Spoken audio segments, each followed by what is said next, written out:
લીંબડી મોટા મંદિર આયોજિત રામકથામાં અને રાત્રે લોક ડાયરામાં કીર્તિદાન ગઢવી પર ડોલરો ઉડ્યા। સૌરાષ્ટ્ર નિંબાર્ક પીઠા મોટા મંદિર આયોજિત રામકથામાં જેમાં સવારે સત્ય પ્રેમ કરુણાનો ત્રિવેણી સંગમ અને રાત્રે શબ્દ સુર અને તાલની જમાવટ કરતા સુપ્રસિદ્ધ ભજન આરાધક એવા કીર્તિદાન ગઢવીએ પોતાની આગવી ગાયકીથી લોક ડોલી ઉઠ્યા હતા। ભજન દ્રશ્યાઓ તેમના પર રૂપિયાનો વરસાદ અને ડોલર ઉડાડ્યા।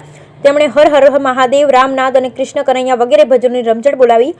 તે ઉપરાંત લોક સાહિત્યકાર માયાભાઈ આહિરે માર્મિક હાસ્ય સાથે જણાવ્યું કે રામાયણમાં ભરત મિલાપનો પ્રસંગ વાંચી લેજો, જિંદગીમાં ખબર પડશે કે ભાઈઓનો પ્રેમ કેવો હોય। માર્મિક હાસ્ય, શૌર્ય અને બલિદાન તેમજ ગુરુ મહિમાના ગુણગાન ગાઈ લોકોને મોજ કરાવી।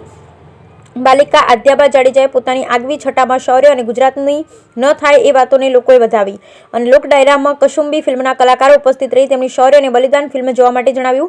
સુરાપુરા ધામ ભોળાદના ભુવા શ્રી દાનબાપુની હાજરીમાંથી ભાવિક ભક્તોને તેમના દિવ્ય દર્શનનો લાભ મળ્યો। નિંબાર્ક પીઠના આચાર્ય શ્રી શ્યામ શરણ દેવાચાર્ય, મહામંડલેશ્વર લલિત કિશોર શરણજી મહારાજ, ધારાસભ્ય કિરીટસિંહ રાણા, સંતો, મહંત અને મહાનુભાવો લોક ડાયરામાં ઉપસ્થિત રહ્યા। Bureau report Vallabhbhai Rathod, Limbdi.